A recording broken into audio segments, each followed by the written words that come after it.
Welcome to Lift Talk episode 49, or as I like to call it, it's Kelvin Talk episode 3. Today you've got myself, Alex, and John back in the podcast room. How are we doing today, boys? Good, man. Not bad. Not bad. Now, this was your planning episode. Yes, I did plan This was this your episode. idea. So I figured, you can have the big dog seat. Thank you, Alex. Thank you for being so kind and generous. Well, today's topic is going to be planning for your first powerlifting competition. And I think that this is going to be a really good topic to cover, especially if you're new to the sport and you're training, but you're not sure whether to compete or you've got a comp in mind. So, anything to mention before we start, or should we go straight into the topics? Anything? No, let's do it. No. All Let's right. get stuck in.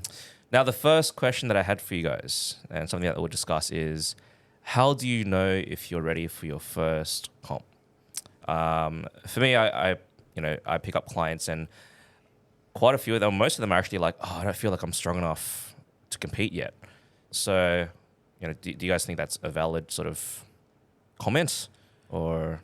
I think in some ways it is valid, but in other ways it's not. And I think it's important to sort of try to see where the person's coming from, because if someone doesn't feel like they're strong enough and they're not going to have the confidence to step up on the platform, forcing them to do so is not the smart choice. Yeah. But when you look at the rule book, you literally look at what the rule book says. The minimum load you can select for squat, bench, deadlift is 25 kilos. Yeah, and bar and collars. If you can do the bar and collars and you can perform those movements to the rules, and for most people, the one that is probably the hardest is the squat depth. Yep.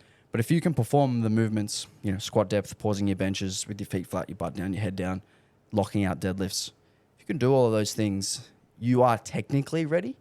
But then there's another conversation of whether you're like mentally ready, whether you're emotionally ready, whether you feel like you're ready to take that sort of plunge. What would you do if someone you believe they're ready, like they're training to comp standard, they've progressed in their training, and they're confident in their training itself, but they say like, oh, I'm just like not sure whether or not like I'll get red lighted. I'm scared to get red lighted at comp, or I'm scared to stuff up. I'm scared to make a mistake. What would you say to someone like that? So 2 things. Number 1 would be go and watch a competition. Yeah, That's probably the most important one. First thing I say to all my clients who say, I want to get into powerlifting, haven't competed before, I say, there's a comp at this venue on this date, go and go and watch. And what they quickly realize is that they're probably not the biggest beginner that's there. Yep. There's probably someone who's newer who's there, as well as a whole lot of people who are really experienced who are there. And they kind of realize that it's a very big mixed bag for what you get at a local comp. And there is no real standard, which I think is really important. And then you also see, how the comp flows, how the refereeing works, how the weigh-in sort of, the process, the timing. Yeah. Attempts and stuff like that. Yeah. You kind of get an idea for the vibe. The other thing I struggle with clients is explaining the process of the whole day without someone just visually seeing it. Because if you see it, it just makes a lot of sense. And the commands and everything as well. Yeah, like they see there's- it in action. Yeah, there's a lot of things in powerlifting that are like hard to explain without the visual. And if someone just goes and experiences it, they get a whole lot of that at once. And then the other option is to just do a mock competition. Yeah. So right. work towards a testing day, do 3 attempts on squat, 3 attempts on bench, 3 attempts on deadlifts, get some spotters around, maybe someone in the gym's a referee, they can referee you. Yeah, nice. Those are probably the 2 options that I would provide to someone in that situation. John, what do you think about whether or not someone should compete in a novice comp or a local comp? Oh, very good. This is something I come across quite regularly. My personal preference is for you to do a sanction comp. Yep. Like right from the start. Right from the get-go? novice. Yeah, right. My reasoning for that is your first impression of the sport or first-hand experience of the sport really does set a precedent for your future expectations, especially when it comes down to the way that, like Alex said, like the complexities of weighing in, warming up, and everything else. That adds to your experience. Yep. That's not to say like novice comps are Loosey-goosey and less valuable. Yeah. But if you've done your first comp and you've gone through that process, that sets your expectations up to Standard. go, okay, it sets a standard. Like, Yeah. this is what you expect, especially when it comes to refereeing as well. Yeah, there's And- no more steps up in that way. Like you That's go to it. a local and then you're there. That's pretty Like, much you're it. Yeah, that's the already thing. there. There's no other hurdles you have to get through. Yeah, the analogy I like to use for people is you want to play a soccer game or whatever, insert whatever sport game, where you're potentially given a bit of leeway with the rules. I was like, oh, you travel with the ball in basketball. Except, oh, just don't do that next time. Or would you rather play a game where, no, this is the rule. Like, this is the standard. Yeah. And so, okay, cool. I know what the rules actually are. Next time I've got a thing to aim for, to do better at. Yeah. Yeah. And so, like, novice comps give that. It's an easier point, and I can see the appeal of doing that. Also comes with, you know, if you're competing with IPF affiliate like APA, they are like uniform equipment sort of standards and approved lists that you have to abide by. So, for that purpose, novice comps are an easier way in. But I feel like there's the potential for it where people do a novice comp, the rules may have been applied a little bit more loosely or not applied at all. And generally, the refs aren't as experienced, or there's no standard that like anyone can ref a novice Yeah, like comp. the target for a novice comp, most of the time, is for people to come in and have fun and lift some weight. Yep. That's not to say a sanction comp isn't the same, but the sanction comp has that extra layer of, okay, but we're applying it to these rules because this is what the sport is. Whereas a novice comp, it could be anything. It's whatever that gym decides to apply as, this is a rule, this is not a rule, or we're going to enforce this or not. Yeah, yes. Like So- some novice comps don't have weigh-ins. Some do. Yeah. Some novice comps, use a deadlift bar or a stiff bar. Like there's big variety. I've been Yeah. to a novice comp where they let coaches decrease attempt selections. Oh wow. Yeah. Because their lifter failed their second attempt. Yeah, okay. Which was Yeah, and like I said, I can quite see funny. the appeal of it, but if you have an inkling of like, oh, maybe I want to try this sport, this is my first go at it, I feel like you should, play the game or Like, do it right partake kind in of thing. Yeah, as the first. Not saying novice first comps are experience. wrong, but yeah. Yeah, they have their place. I think another thing to talk on with that is like I hear the idea of people, which you mentioned earlier, Kelvin. I'm not strong enough to compete yet, and I always say like, okay, but when you are strong enough to compete, you'll be doing it for your first time, and you'll have these really high expectations of yourself with no experience. Yeah. And the fact that you have no experience probably lends itself to higher likelihood that you will make mistakes. Yeah. And it is way better to make those mistakes when there's nothing on the line. There's no expectations. The bar's down here, and you're just going in and having a fun time. Because if you make that mistake in your first competition, maybe you beat a rack call. Maybe you put the bar down before the ref says down on deadlift. Maybe you let go of the deadlift. You are not going to make that mistake again. But if it's your first comp and you're trying to qualify for nationals because you've trained for 5 years and you haven't competed yet, and you're like just knocking on the door of the qualifying total, and you need that final deadlift to qualify. Yeah, imagine you and fail you it miss on a because of some technicality or something. technicality only because you lack experience.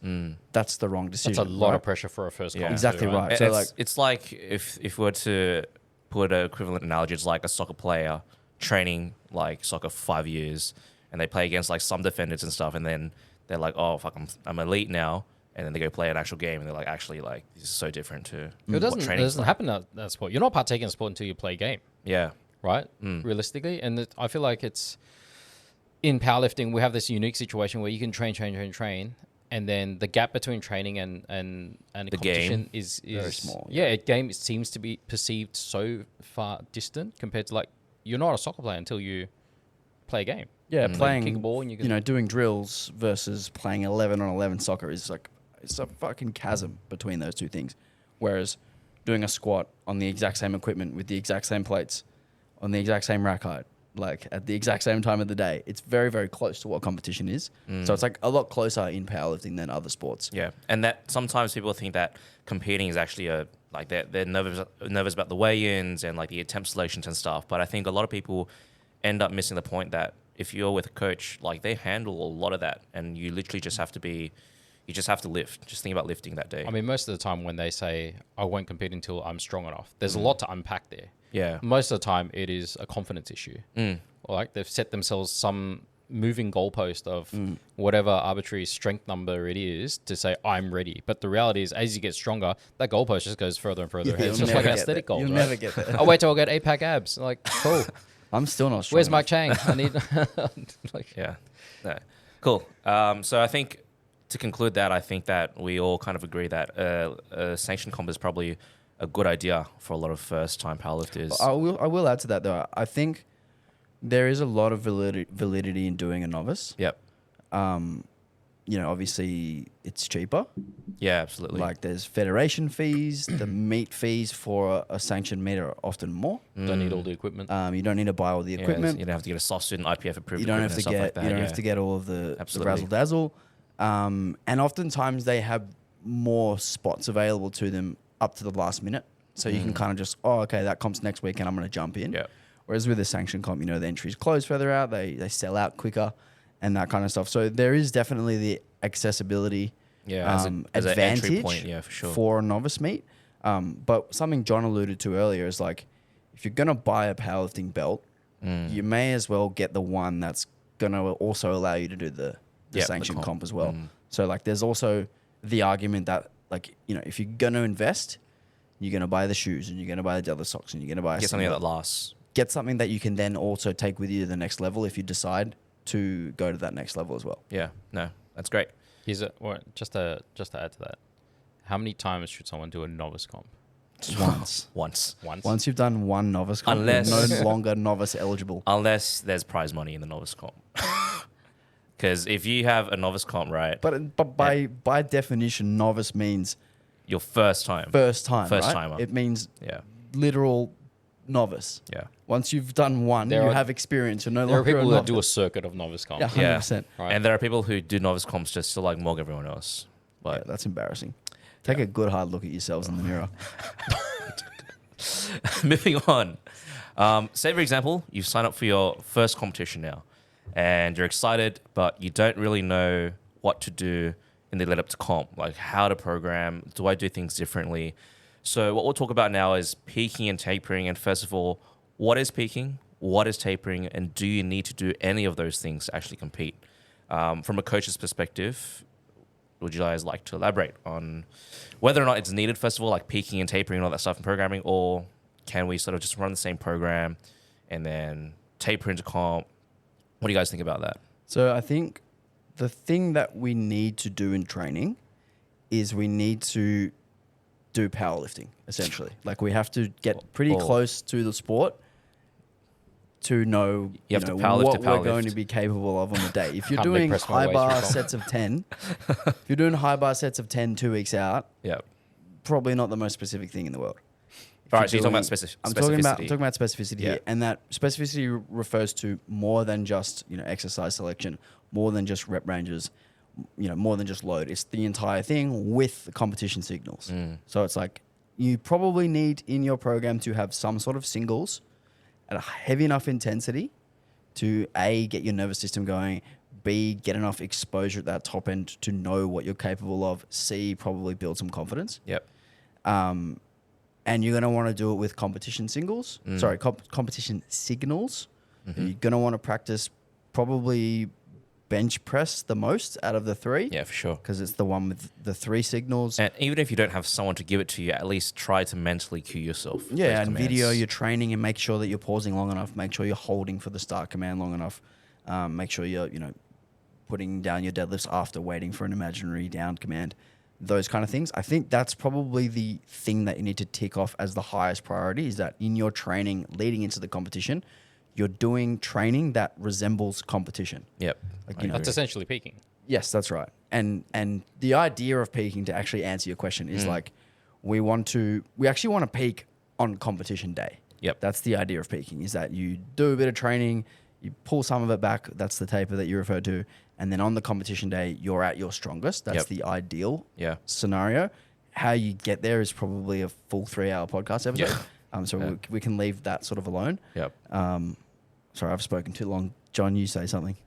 He says something. Well, without going into like, all just- the I'm training just mumbo jumbo, tangenting, Yeah. but like peaking in any sport is ultimately the point in your training where you realize the gains you've done in your development phases. Yep, realization. Right? That's all it is. Yeah. So in the case of like powerlifting, it's pretty easy. We're lifting close to maximal weights. And it's just a case of practice of getting used to those intensities. Again, with the comp signals, Instead of working your way up towards them.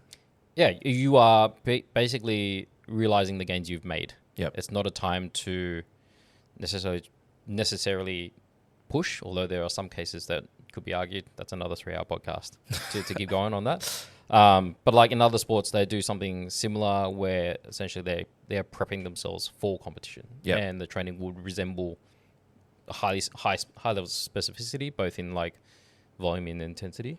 And yeah.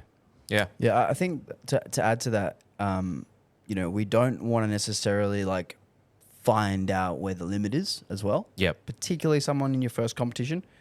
That's very common now. Yeah, super common to go, okay, like if I'm going to attempt 200 kilos in the competition, I need to know that I can do it. Yep. It's maybe the wrong common, way yeah. of thinking about it. You probably need to do enough load to give yourself an indication Yeah. Like of what's there. close-ish. Close enough that you can write a competition plan. Yep.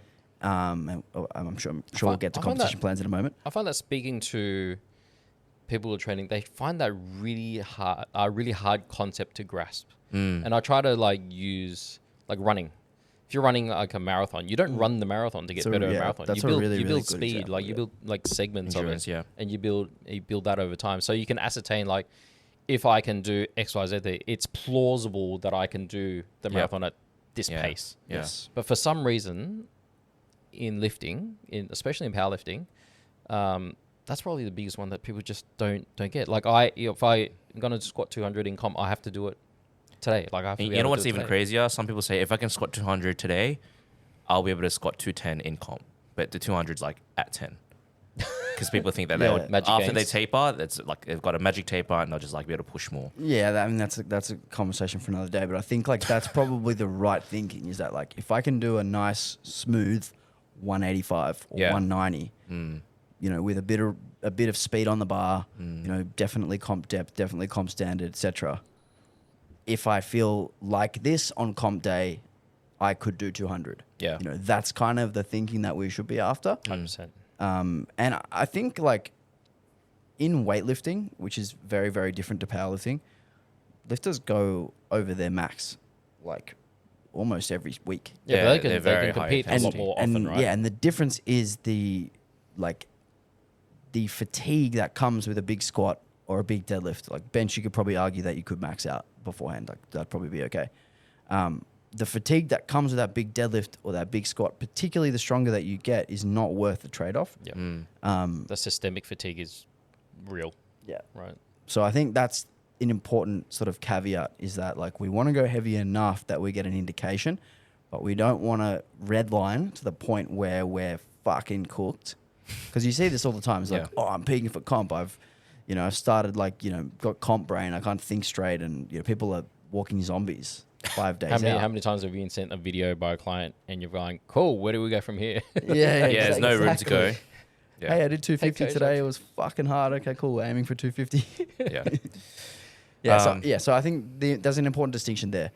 Heavy enough to give us an idea, but not so heavy that it's taking away from the day. Yeah. Because the day's the important one. The training is No one cares. is less important. Yeah, no one gives a shit. And I'm sure that there's a lot more to it, but when it comes to understanding how much more you have left in the tank, what are a few strategies that you could implement to sort of understand, okay, like if I do 180 and it moves at this kind of speed, how do you know how many more kilos you have left in the tank on comp day? What's the strategy that you can we use? actually don't, and that's the answer. Yep. That's the real answer, is that we don't, and we have to gain experience to find out. So when you're coaching someone for the first time, they may be doing their first max out day or their first comp, probably going to err on the side of caution a little bit. Yep. Like I had two of my clients on the weekend doing their first meets, and some of the thirds were a little bit sandbagged. And I sort of take that information to the side and I go, cool, I'll put that in the memory bank. Yep. I'll remember that for next time, that I can be a little bit more aggressive. And you don't know how much someone has left in the tank until you kind of maybe overshoot one time and go, okay, cool, I need to pull back. Or you nail it on the head and you go, cool, that's the limit. But you can't really know without actually going there. And that's why it's important to actually compete and not just like keep saving and training and keep sort of training so that you feel confident enough. Because once you do compete, you understand, okay, on comp day, I turn up like this. I need to eat a certain amount of food, or I need to hydrate this amount for me to feel good to then take those attempts in comp. So yeah, I think that's really 100%. important. Yes, but like from a coach's standpoint, you also get to see, grab a lot of insights on comp day to see how your lifter behaves, handles psychologically, stress, right? the Yeah. psychological side of things. But also, like Alex said, like some people can do big jumps and some people can't, and some people can grind or not, and all those things matter. But if you don't do your first comp, that's a huge amount of data that you don't have. And you don't want is for that comp to matter something, and you're just basically flying blind because you don't have those data The points. data points, yeah. Yeah, and yeah, like I said, you get to know that person. You kind of, in a way, build this like, Profile. database profile of this person, and then you end up, having this full sheet in your head of all these, speed profiles or whatever of the people that you coach. And you can kind of like ascertain how much they have left based on what you see in front of you.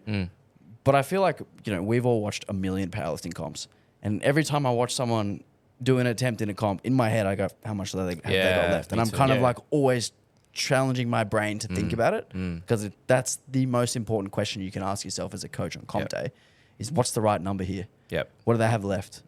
Because that is how you maximize That's the art total. of That's how coaching, you right? win. That's how you do all the things. Yeah. Knowing your lifter, knowing Knowing your which lifter one of well. your lifters, if you said to them, this is the number to win, someone will just go, no, I haven't got it. Or someone will just go, yep, load it. And just knowing how their personality is in dealing with that. Or some people just don't want to know the number. And just load it and they'll do it, right? Yeah. That's, And I'm sure- that's the intangible And part of that's it. kind of all built into the comp plan, which are we going to get to that shortly? Now we can talk about comp plan now. Okay. What's So yeah. So comp plan stuff. Straight in. this Go is ahead. like a bit. This is like a bit more of a tangent. So we'll start the comp plan stuff from the beginning, and I'll pick it up where Okay. it fits. So, say for example, you get to your competition. You're on the day. You've weighed in, and you start putting in your attempts. You put in your openers and your weigh-ins. You start doing your openers, and then we go on to second attempts. For me personally, when it comes to second attempts, I usually go with something that the lifter is still confident in doing. The way that I sort of see it is like your first attempt's your second last warm up, your second attempt's your last warm up, and then your third attempt's kind of like your top set, so to speak, of the day. How do you guys sort of approach comp day plan, comp day attempts, and does it, do you kind of assess things on the day? Do you start writing up the plan before the comp? What do you guys usually do? So I always write a plan beforehand, Yeah, and I send it to me the too. client. And once I've sent it to them, I don't look at it again. All right. And okay. the reason I send it to the client is because it's me saying, okay, from all the data that I have, this is where I think we're going to end up. And, the third attempt will usually have a range, depending on how strong they are. It could be a 12.5 kilo range or a 5 kilo range, or, on bench press, maybe no range at all. And once the competition itself starts, do not even look at the comp plan, because the comp plan happens in front of your eyes. Yeah. And when you've seen enough powerlifting comps, you know what the right jump is to take. And 99 times out of 100, my clients will finish. If I always do a check and I go back to the comp plan after the comp, I go back to the comp plan and I go, cool, where did we finish? And Yep. 99 times out of 100, we finish right in the range of the third. Yeah, right. And how we do that is by, first of all, we decide on a range for the third attempt. And, it might be someone who wants to squat 200 kilos. 200 might be the top of the range. 192.5 might be the bottom of the range. And then that's their third attempt range. From there, we work backwards. That second attempt might be somewhere between 185 and 190. And then we work backwards again. That opener might be 170 or Yep. 172.5, Yeah. whatever it happens to be. And then they do their opener in the comp. I go, cool, that was great. Probably look like they had about 200. Let's take 15 kilo jump. And then we go bang. And then we watch the second attempt and we go, cool, had about this much left. Let's pick the number and off we go. And that is probably as simple as it can be. And I think probably the best way to go about it. You have you spoke about this the other day. You have a specific way to decide what to put in for someone's third attempt based on how your athlete responds to you after the second, right? Yeah, so the athlete has obviously seen this comp plan. Yep. So 9 times out of 10, they won't say a number bigger than what I've written on the comp plan. Sometimes they will. If they're 1 out of 10 will. If they're Charles Kafusi, they'll come off and say fucking 350 every time. So I will have a number in my head when they come off for their second attempt. Let's use the same example before. Let's say, guy's gone 172, 187.5. Yep. And, they're looking in that 195 to 200 range for the third. They come off and they do their second attempt and it's nice. I probably don't quite think that 200 is there. In my head, I'm thinking 197.5. Yeah, like your gut instinct straight away, right? That's almost like my limit. Yeah. That's my number. So I say, in my head, bang, 197.5. That's my limit. I say, what do you think? If they say a number that is higher than my number, I go with my number. Okay. If they say a number that is lower than my number, I go with their number. Yep. Because what that tells me is if they say a number that's lower than my number, they're not confident for my number. Yep. So I'm going to give them their number, which kind of like pulls them down to sort of where their head's at. And also if they say a number that's higher than my number, I know they are confident, and then I'll give them that one, which I think they can get. Yeah. So that's pretty simple. Yeah. No, I like that. And I think also when someone gives you a lower number, you're like kind of like, oh yeah, that's fine. Like if you're happy with that as your expectation, let's go for it. If they're confident and they're okay with that expectation, sweet. Let's not do push that. it anymore than that. Lock it in, bang, done. Yeah. Yeah. John, anything to add to that? Not much. I'll do something pretty similar from the Yeah. outset in terms of like planning for discussing like warm-ups and things like that. Yeah. By the time I sit down with my clients to plan out the comp day, they've already trained the way their warm-ups are going to be already anyway. So that's a no-brainer. And it's just literally a case of, whatever the top end that we're aiming for, what we think is available and working backwards from there. Yeah. I will say I do put in a plan. I do have it on my phone. I keep it regularly. Same. But I also have a thing in my head where a good plan is one that's flexible. Yeah, it's So got to I be will- responsive to what's happening. 100%. It's got to be responsive. You can't just stick to this rigid, like, oh, no, second's got to be this. If, like you said, if it's not there, it's not there. Yeah. Yeah. Because ultimately, that's what matters. It's, And that's exactly why I don't look at the plan after I've written it. Yeah, Because right. like in my head, I know that if someone's opening at 200, they're going to take somewhere between 12.5 and 17.5. I watch that 200, and then I can pick. And I know that I'm in that correct range anyway. That I don't have to go and check on my sheet. Oh, what did I put down? It doesn't really matter. Yeah. What I've seen in front of me is the most recent piece of data. The most important piece of data is exactly what's happening in front of you. All the training, it goes pretty much Doesn't out the matter. window. It almost doesn't matter because they could move fantastically in training and then all of a sudden in comp they're moving shit the slow. bed, You're yeah. not going to give them the same jumps that Absolutely you were planning not. if they're not looking Yeah. like they could hit that top end range. So you have to play what's in front of you. You have to be willing to step outside of the parameters of the plan. And sometimes that might mean doing Going more. up, yeah. Most of the time it means pulling back. Yeah. Sometimes it means doing a little bit more. And the only caveat I'll add to this is if you have, a close battle and you're looking at other lifters as well, Yep. you may change your attempts based on what they're doing. If, the competition that's going against you has all done poorly on squats, you might be able to pull your third squat down to ensure a make to give yourself a bit of a leg up. There's, obviously other contexts that I can Yes. give there that's maybe not quite as important right now, but you might take bigger risks. majority, Right. that's right. But again, that's completely contextual. Yeah. Majority of the time, the best plan is the one that maximizes the total. Yep. And in order to maximize the total, you have to be very, gotta get very attempts in. aware of what the fuck's going on in front of your face Yeah. and react to what you can see. Don't go back to the plan and go, oh, but we planned to do this. Yeah. If it doesn't look like they can do that, do not put that on the bar. Yeah, I Use, think- use your fucking eyes. Yeah, I think it's very valuable for a Little lot bit of passionate about lifters it, and athletes to come in not expecting the plan to go to plan, so to speak. Like not expecting things to go to plan, because I feel like sometimes, and I've done this before when I was a younger coach, like I came in almost wanting my client to PR on the platform, or they've sort of communicated to me and said they wanted to PR on the platform. And they're setting that expectation, and then we go into the comp and it's really just not there, but you're still trying to like push for that PR. And I think that's just gonna it's just setting yourself up for failure when things don't go to plan, Yeah, which is just quite work on often in comp. And I alluded to the comp plan, that I send out to the client, it's really important when you write that comp plan that it actually is realistic. Yeah, for sure. And that it reflects what they've done in their training. Yep. You know, if they do, you know, a squat at 180 and it's pretty hard in training, you're not going to probably project that they can do 200, even if that's the number that they want. You know, you have to be realistic at the start.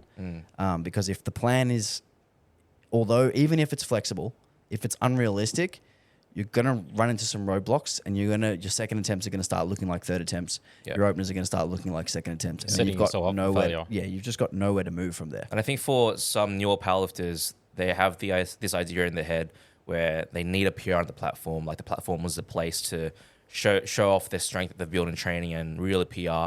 But I think for a lot of newer powerlifters, like matching what you've done in training is more than you could ask for. And even if you don't match it, that's not going to be your last comp. You know, it's not going to be your last sort of thing. And you're going to be able to get more experience and come into your next comp with more confidence. And yeah, to speak on that, especially if it's your first comp, you don't have any PRs. Your Yeah. fucking first warm up is a PR. Yeah. It's Sure. your first warm up you've ever done in a comp. Like It's you've- not you legit haven't until gotten it's that on- far yet. It's not legit until it's on open powerlifting. Yeah, exactly right. Like you might have squatted 210 in training, but if you do That doesn't mean- 205 yeah. in your first comp, that is your competition PR. Yeah, absolutely. And then you know then now that's the new benchmark. That's the new yardstick that we go Yeah. off of. Yeah, cool. We're going to move on to talking about body weight. So I'm going to pull back a little and talk about body weight. So not necessarily in comp stuff, but more so, you know, if you're registering for a comp and you're trying to figure out what body weight to sort of register for. Say, for example, you're sitting at like 79 kilos as a male and you're between 74s and 83s. What would you say to someone like that? And does body weight even actually matter For at that first point? comp? This is their first comp or maybe their First comp? second. Nah, I wouldn't bother. Yeah. Yeah. So we spoke about this at length last week. Yep. So you can refer back to the weight class podcast on this. This is like one of the huge positives for me for novice comps. Yep. Is that people don't have to weigh in. Yep. Or they do weigh in, but there's no like categories that they have to fit into, because it takes the pressure off. And the first comp is going to be filled with all of these pressure, you know, situations that we Anxieties, haven't been in. nerves, yeah. Like you've never been in that warm up room. You're in a new gym. There's a bunch of Different people, yeah. working in with you, and new coaches you've never met before, and now you're walking on the platform in front of referees in a funny suit that you've never worn before, and like all of these little things that add up. If we throw more stress on top of that, more, like And body weight, Just- body weight is such like a psychological stressor as well, especially if you're trying to cut or something for comp. Does it matter now though? Because I think most feds, For you walk in and you weigh in, you just get put into whatever category you're in yes, anyway. I believe for APA and level Yeah. comps, if you weigh in over or under your registered body weight, yeah, you just we'll get change moved. you on the day. You Yeah, just get moved into the class that you weigh in at. Yeah, Yeah, the relevant class. yeah. But because people have to sign up and pick a weight class, Yeah, okay. whereas in a novice you just fucking sign up. Just turn up. yeah, You have to use the drop down menu and select the weight class. yeah. Um, But I think it's important to emphasize that it doesn't really matter that much, especially if it's your first or even your second or third comp where you're just trying to get experience. Body weight does not really matter at all, really. Like you want to just rock up to the comp, be in a good state mentally, physically, and just like compete. Unless you're trying to become competitive in a certain weight class and you're trying to trial like how you sort of respond in a certain weight class or you respond to a gut cut or raw cut, etc. Body weight doesn't really matter. Yeah, I think we said this last week. If it's your first comp and you're of a good enough standard to qualify for nationals, maybe it's junior nationals, maybe it's masters, sub juniors, whatever, opens. If you're good enough and it requires a little bit of a cut, that's probably the only scenario where we would say that that's a good idea to sort of manipulate your weight for your first comp. Outside of that, just fucking turn up and weigh in. Yeah. Yeah, if you do want to know more about body weight and how to weigh into comp and things like that, definitely check out our last podcast for more. Now, moving on to equipment and clothing. I know that we mentioned sanctioned versus novice comps before. Or Obviously, SPD. with... Hey? Just SBD. SPD Slight apparel. bias. Obviously, with novice comps, you don't need to rock up with a soft student IPF-approved equipment. But when it comes to sanctioned competitions, what sort of equipment do people need to bring? Is that something that people tend to forget a lot? Or do you think that people are getting pretty good at making sure they've got their IPF-approved equipment? This one's for you, John. For me, let's start off with what you need and what you actually don't need. Yeah, cool. Right. So first thing you need the obvious one is a powerlifting singlet. Yep. Or suit. If you're competing in APA, IPF affiliate, must be an IPF approved brand. Mm-hmm. Otherwise, I think it's pretty rare to find a not IPF affiliated soft suit. I feel like you kind of have to go out of your way. If you just Google powerlifting singlet, like most of those brands that pop up will be approved.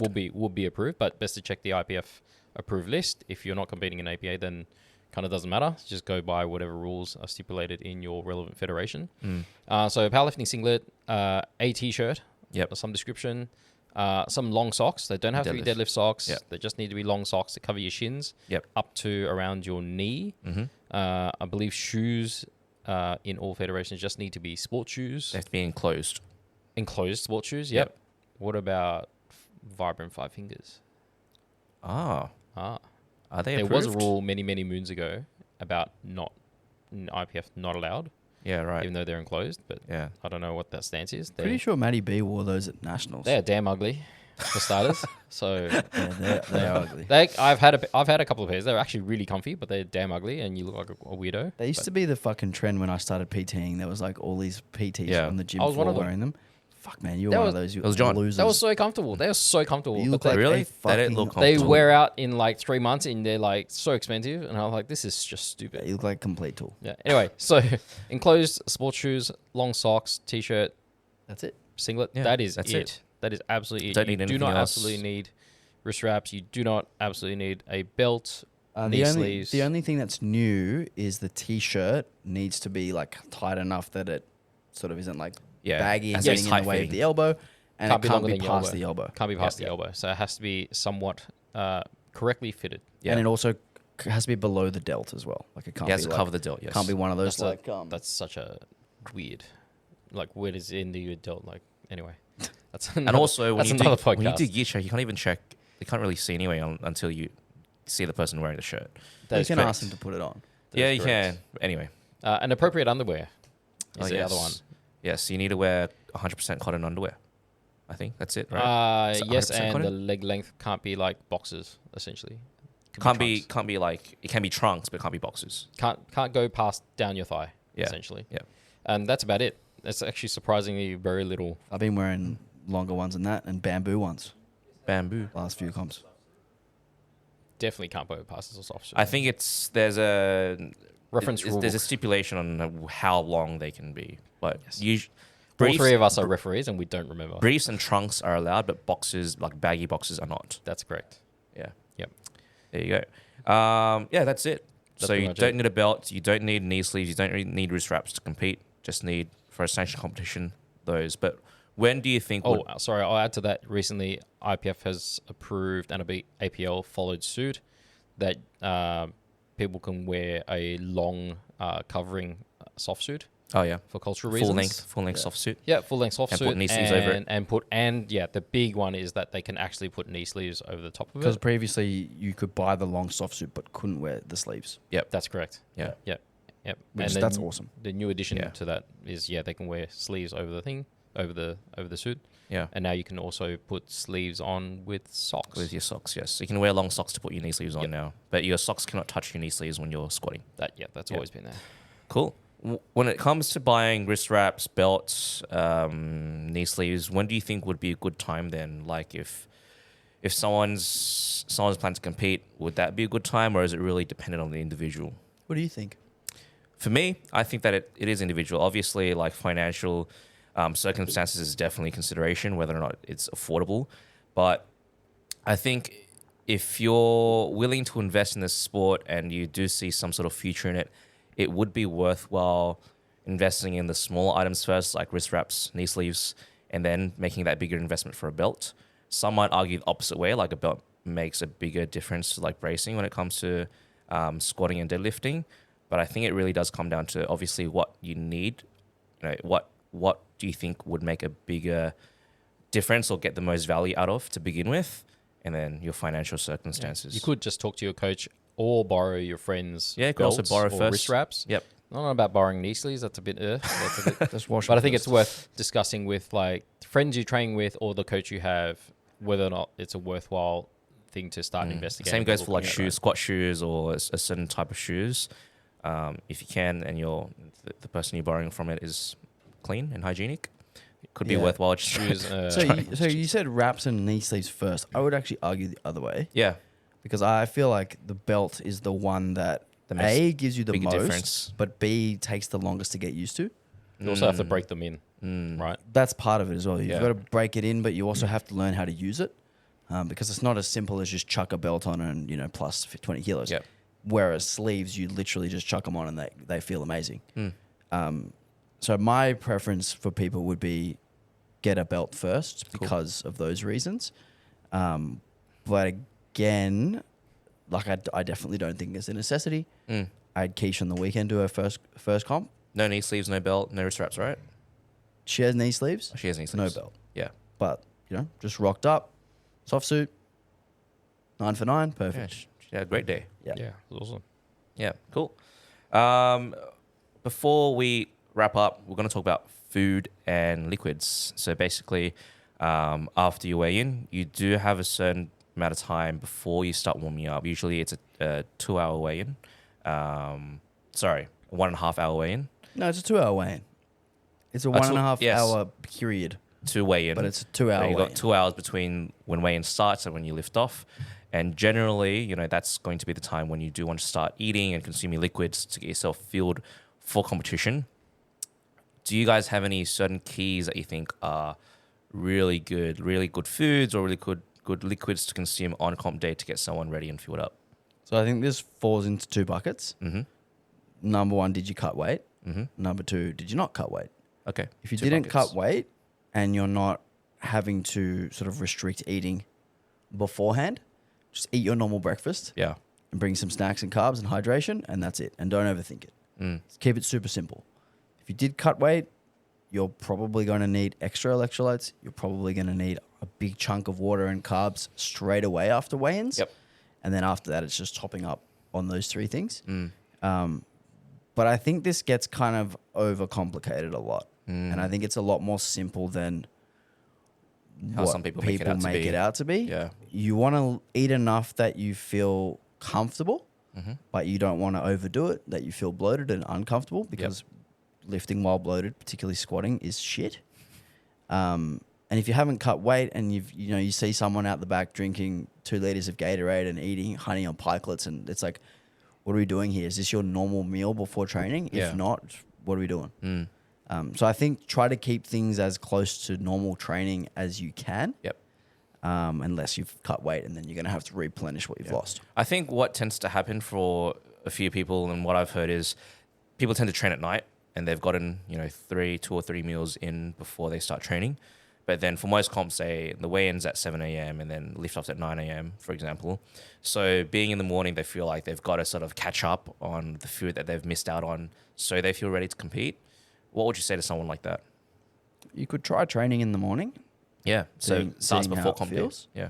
and experimenting with a couple of meals before training in the morning. Mm. Alternatively, you could just have a bigger dinner Yep. before bed and be more full, and Yeah. then maybe wake up a little bit earlier and hydrate and get breakfast in. Mm. But I don't really think that would have a huge impact. Again, I think it's one of those things like if you believe that it's going to have an impact, it's likely going to play on your mind and it's adding stress and it's, just not helpful. Yep. Not helpful thoughts. Yeah. John, what do you reckon? In relation to what? That or just generally? Both. Just generally, I think, firstly, I'd say how far sort of post-weigh-in nutrition has come since I competed. What was it like when you first started? Man, there was some, I won't name them, but there was a Name dude, them, who weighed in for bench only. I kid you not, I think he ate like 3/4 of a loaf of Sunblessed. Like, he basically grabbed it, compressed it, munched it, and drank a 2-liter milk. And like, Yuck. you are not going to digest that in time. You're also doing bench only. You're doing 3 lifts. Like, what? You see, Maybe that was his normal breakfast. yeah, you'd see don't everything know else that. in between. You people eating like a breakfast burrito, a pizza from McCain's that just rolled up and eating it like a kebab, and then you get the person who's just eating chicken and rice and like full meals. That was a very often like very common thing where like you sniff the air and like hang on, like Someone's eating broccoli. someone's cooking. It's Mexican And curry. You look around and they've just weighed in and they've got like 3 bowls set up and they're eating in the corner and just chugging stuff away. Or you see the person who's just on sups. Like this person's got Taking shakes and shit. like multiple powders and containers of stuff, and they're just mixing it, and they're just consuming a liquid diet for the entire day.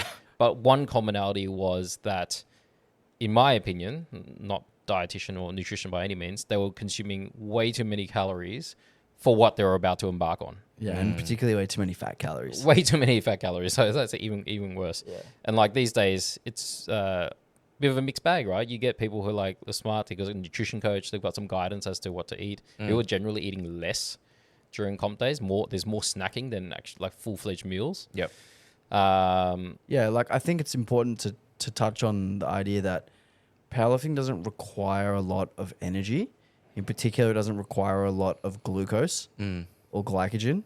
Like when you do a full powerlifting session, your glycogen stores are barely, you've It's barely not a lost any. glycotic sport. You're not. So you don't need as much food as people want to make you think that you need, unless you've cut weight. In which case, you have to get your weight back to what your training weight is, or as close as possible. Yeah. That's the trickiest conversation. And in this conversation, we're talking about first-time competitors. It's probably not even relevant. Less is more. Try to eat your normal breakfast. Don't eat any foods that you don't fucking normally eat. Yeah, I think that's a key part. Like, don't experiment on comp day with different foods. Don't That's get right. the And fucking sushi get- from the 7-Eleven. Don't eat start that. fucking eating bagels when you don't eat bagels. 7-Eleven and does sushi? shit like that. Yeah, they do. Yeah, now. you can get the little. But yeah, I mean, Onigiri. there's who knows how long they've been there's sitting points of there. individual Just going on differences in terms of like some people like to ingest snacks like lollies, or some people just prefer just the drink. Yeah. I love I'm- pikelets. I'm definitely a drinking person, so like my go-to personally is I'll have Vitago with my sodies, my electrolytes, and then I'll have some pretzels or some sort of like low-fat yeah. biscuit situation, and that's about it. Yeah. Yeah. I consume chips quite quickly and easily. So I love chips on a comp day. Salt and vinegar. It's enough to Salt make you vinegar. feel satiated, Salt right? vinegar is the go on comp day. I love salt and vinegar. I always do, because most comps I've done, I've had to do some sort of a cut. So it's always diluted Gatorade in water and get in about 1.5 liters in the first 10 minutes. Yep. And then it's pikelets with Nutella Dude, and banana. pikelets. Oh my god. Pikelets, little spread of Nutella, Freaking love pikelets. a couple slices of banana in there, roll it up, bang. So good. Get through a few of those. The other thing yummy. you see, probably not as much as anymore, is people high dosing caffeine caps, like no dose. In like pills. I feel seen. Just to the point where they have to unpry their fingers off the deadlift bar at the end. Yeah, Alex. That used to I be feel quite seen. a thing. And people just trying to play magic with their electrolytes, going, "Oh, I need more of this." I'm like, you don't know this. You're just You're just guessing. Yeah. you're just guessing at this stage. No, I think that when it comes to nutrition, I absolutely agree. You don't need to do anything that's crazy, that's any different to what you usually have, especially if you're not focusing on cutting into a weight. Have some breakfast in the morning, have some water, and then after you weigh in, have a few snacks, carbs. For me, I'm quite a big eater, so I actually have like a microwave meal that's quite like carby, but I tend to sort of like any protein stuff. I just have rice and soy sauce and Rice stuff like and that. soy sauce is a really good option. Yeah. Maggi. Mega ring is also Pasta, really- pasta actually like with mega like a little bit of sauce and then fucking heaps of salt on it is a really, really good option. It also depends on like Depends what you like. what you prefer you feeling when you're training, even, Yeah. right? Like I like to train on empty, no stomach. I can't train. I like to feel within- full. Yeah, some when I'm people like to training. train full. So I'm in the middle of those two. Like I like something light. Like I don't want to feel empty. Like I want to feel full and satiated and feel like I got some carbs in the system, and that's enough. I've had sessions where like I've heated up a whole meal and I'm eating like as I warm up. That's weird. yeah, don't not advice. That's That would just come out of my nose. But yeah, back to Alex's point. Stick to something you're familiar with. Don't experiment on the day. Yeah. It's not the right time. But of course, disclaimer, like these are just general suggestions. So if you do want a more in-depth, I guess, focus on your own individual nutrition and your comp day nutrition, definitely speak to like a nutritionist. And the other thing as well is like, we talk about trialing things in training, whether it's technique or whether it's, jumping different Warm-up jumps jumps and between stuff, yep. attempts, or different timings, and stuff like that. But people rarely trial things with their nutrition around training. Like, give it a shot. Like, if you're gonna think, okay, cool, I'm gonna have X, Y, or Z after I weigh in. Yep. Have it before you train and time it out. Yep. And then have the same thing that you plan on having during the competition while you train. And the more see consistency how you it have, sits with you. yeah. You might find that doesn't work for you. And if there's been this protocol that you've heard on this, us talk about, or you've heard on some YouTube video or whatever, and it doesn't work for you, and the first time you're trying it is on comp day, it's not a very good idea. No. So you can always trial these things. Like, it's very low risk to trial these things.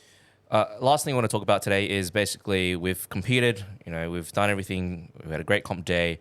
What do you do after you compete? What Max do you think? out. What do you Get think the are the lift you didn't key get. things to do after you compete? And how to get back into training after competing? Bro, you go back straight into the warm-up room after you've done your third lift and And do a fourth attempt. You do a fourth attempt. Have you ever done that? No, I have not. Neither have I. Have you? I've not No. encouraged it, nor have I Don't ever do done it. Once I benched 137 and I missed 140 in comp, and then I had to go back on the following Tuesday You and bench technically 140. did a and I fourth got it. attempt at an expo comp. Yeah, I did. That was bullshit. Have you heard that story? No. Oh my god, should I tell it?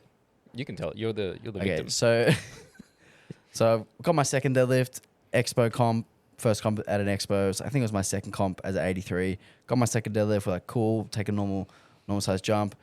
Waiting for the bar to be loaded, run out there, and I used to do this thing where I would like give the bar a couple of yanks before I would get into it, and I'd like pull the slack a couple of times, and then I'd drop my hips in, and I'd come up.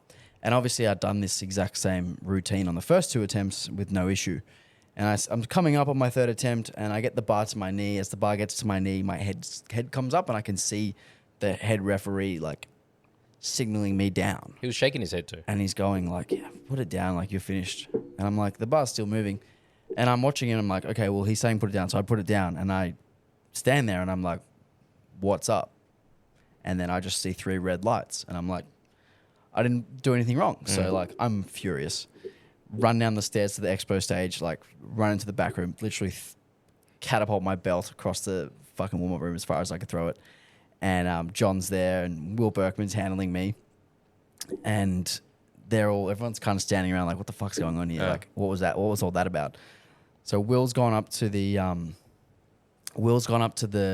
referee, and he's like, hey, can we have a reattempt? Like, I really think that was fair. Like, you have to let him finish the lift.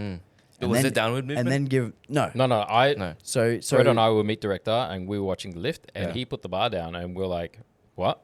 yeah.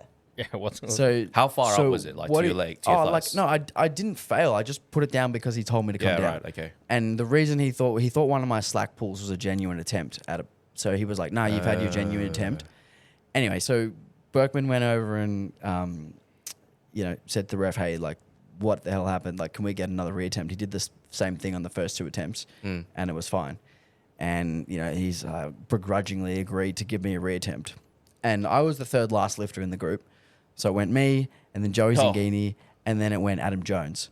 So then it was me again. Yeah, right. And this was like I think a 15 kilo PR, like big PR. It was my first 600 pound deadlift. And so I've done my no lift. Joey's gone and I don't know if he made. Jonesy's gone and made. And then by the time it was my turn, usually what happens in that situation is that you get 3 minutes on the clock because you're reattempting. I thought that was So only close. if you were at the end of the flight. Because I was so close to the end of the flight, they were It's going up to to give me that discretion, extra yeah. time. Yeah. But because the expo was closing, it was the afternoon session. Yep, last They were lift. kicking us out. Like, Oh, shit. everyone, all the booths had packed up. Everyone had gone home. The powerlifting comp was still going on. Yep. There was still 100 people watching. And because we were the only thing still open, everyone was converging to the powerlifting No stage pressure. watching. And I'm still in the back room fucking swearing and yelling at everyone.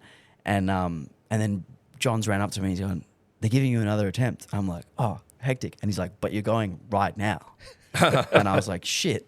So like, I grabbed my ammonia cap, hit the ammonia cap, I run up the stairs, and then I realize I've thrown my belt across the fucking warm-up room. Oh, no. So I run back down the stairs, run across the warm-up area, find my belt, get another ammonia cap, hit it, run back up the stairs, run out and make the deadlift. And I made it.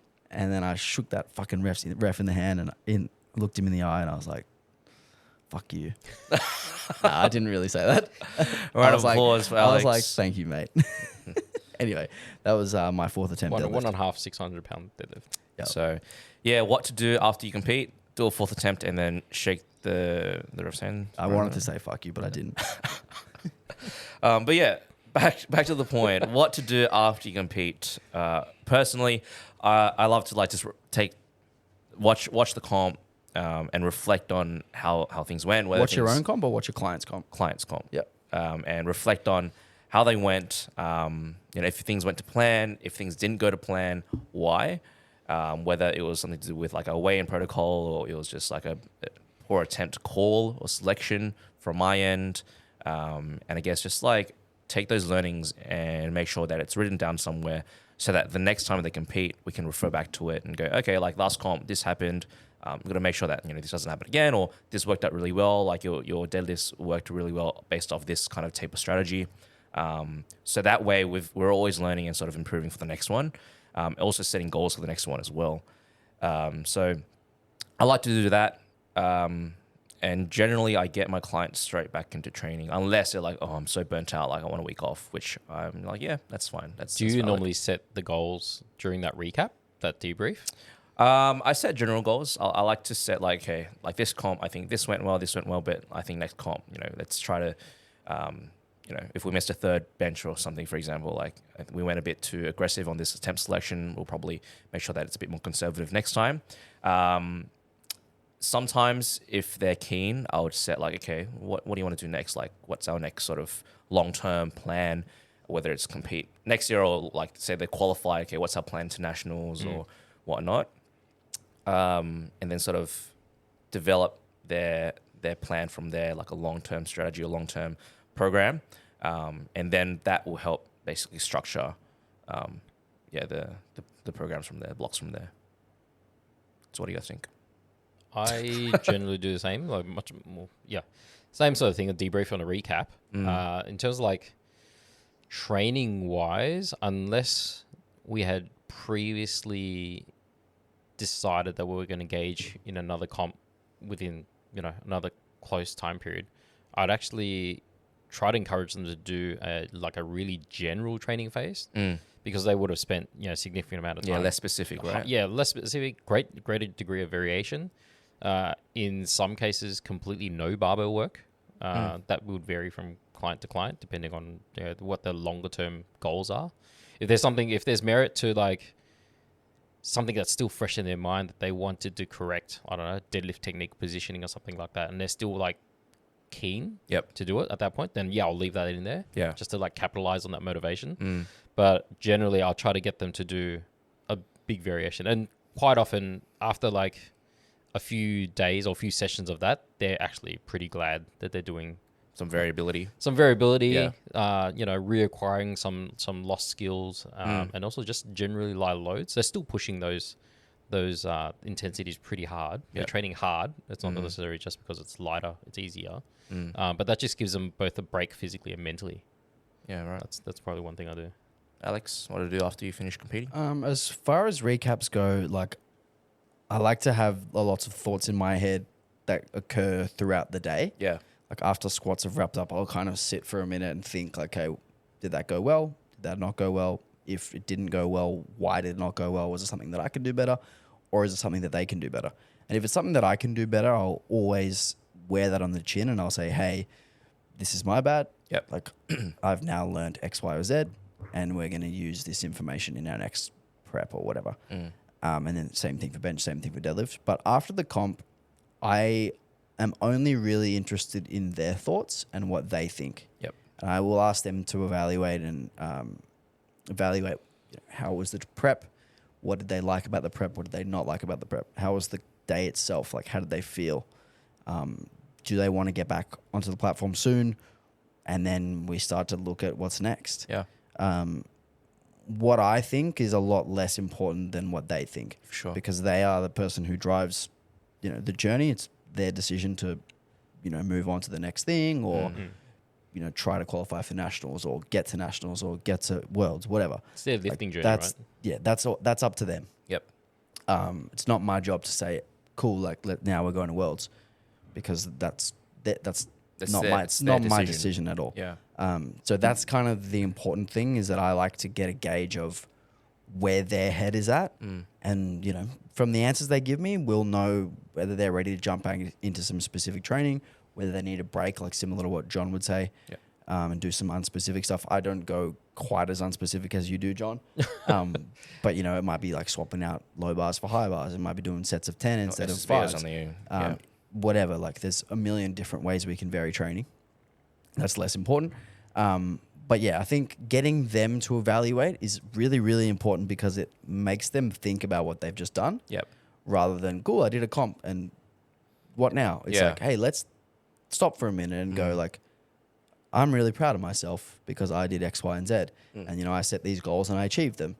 And, training was really fun, or this part of training I didn't like, or this part of training I really did like and I think we can do more of.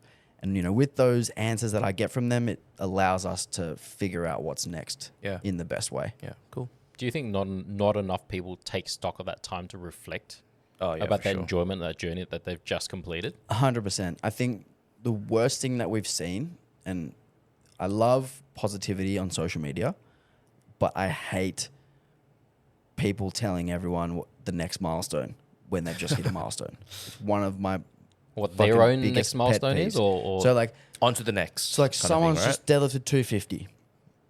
They've been trying to get to 250 for 2 years. Like, they've been fucking training their asses off for 250. And then the first comment within a minute of them posting the video of them doing 250 is, fucking 270 when?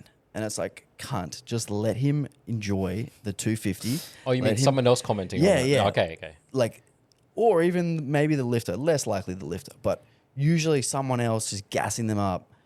And like, I love positivity, but instead of like, what's the next milestone and moving the goalposts, how about you just say, fucking well done, man. You worked really hard. I'm proud of you. Yeah, celebrate it with them. Why can't we just enjoy what we've just done in the moment, reflect on all of the hard work that's gotten us to that point?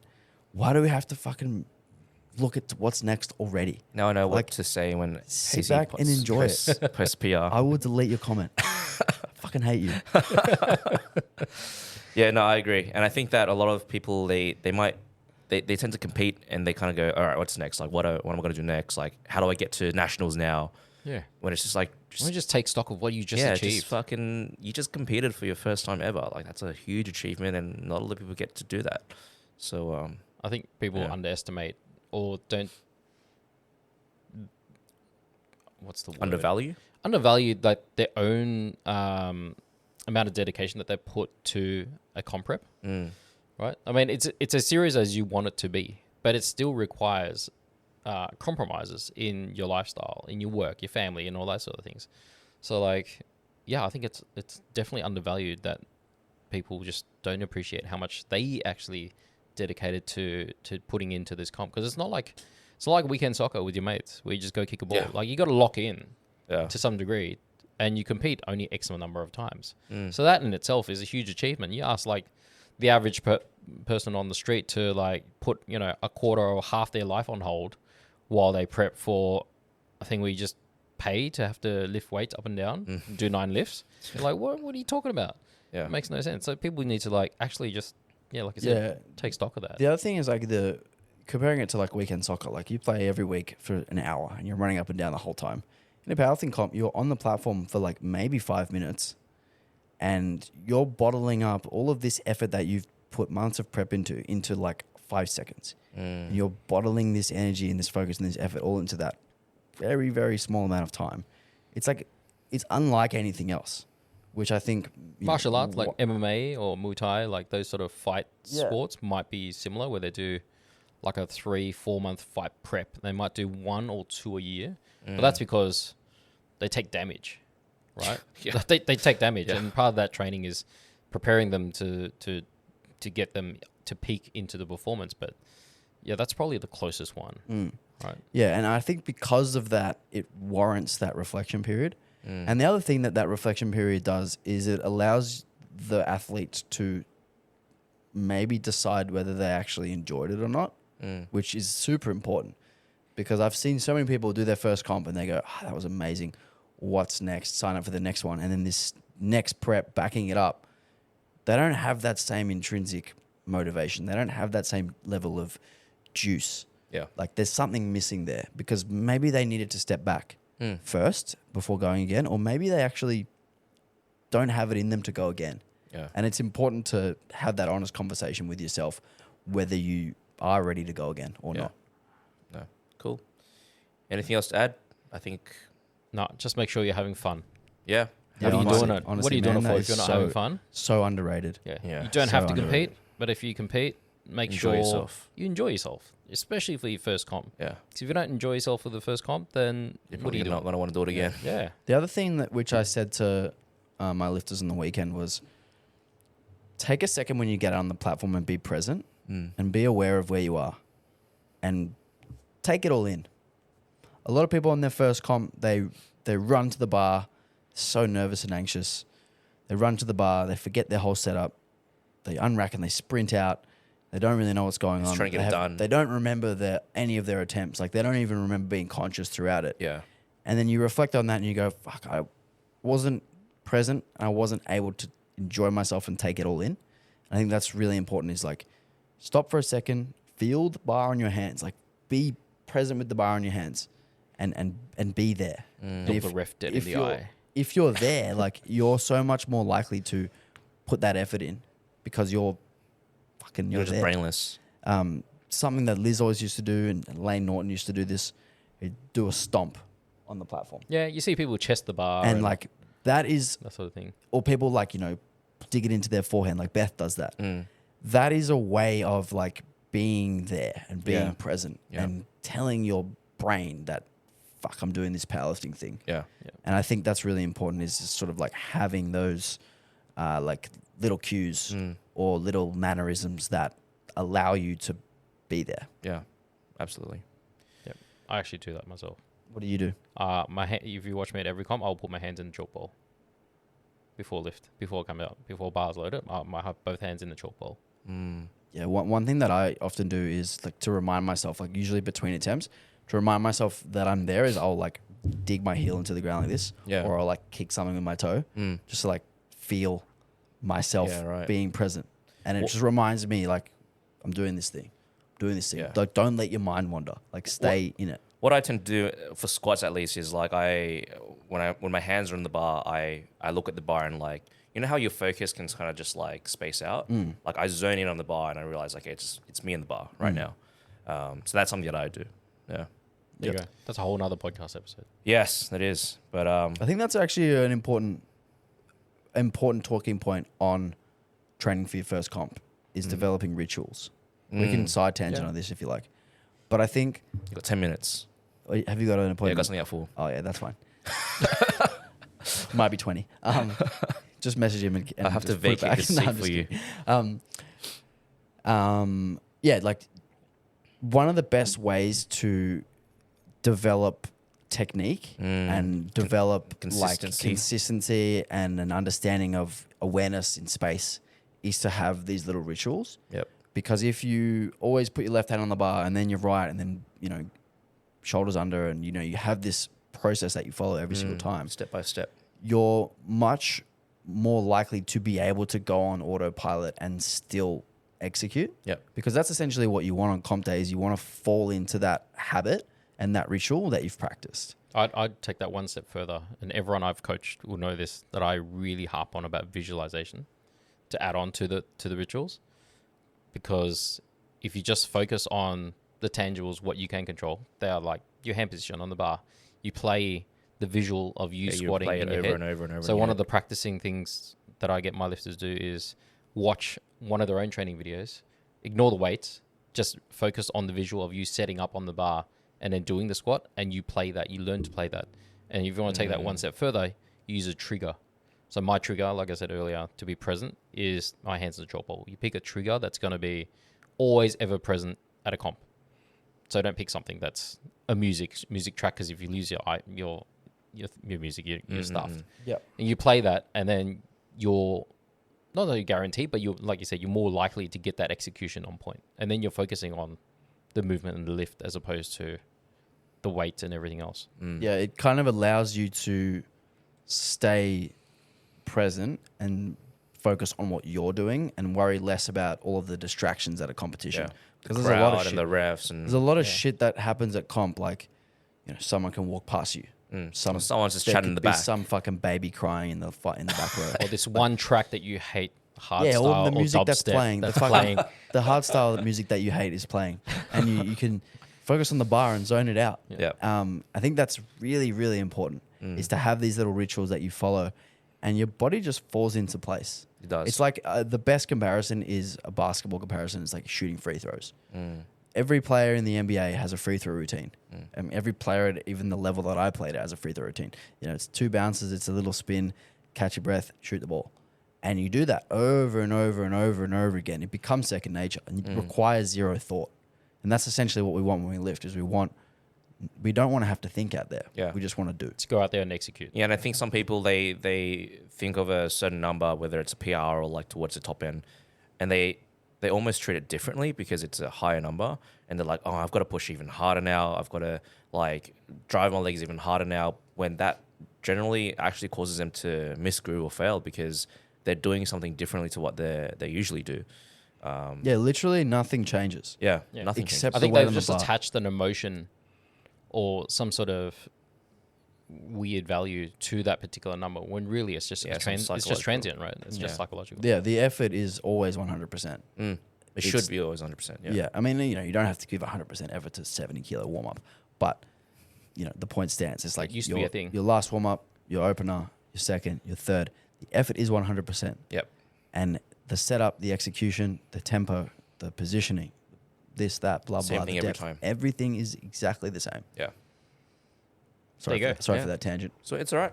We wrapped up in time. So thanks for joining us for episode 49. If you are looking for some sort of support, if you are going to your first competition, don't hesitate to reach out to City Strength HQ. We've got some great coaches here, including Alex and myself. And John. And if you do need to pick up any IPF-approved equipment, also here at City Strength, all available. Please, if you did like this, give it a like. Please subscribe and follow and share this with someone who you think will get a lot of value out of this. Peace out. Cool.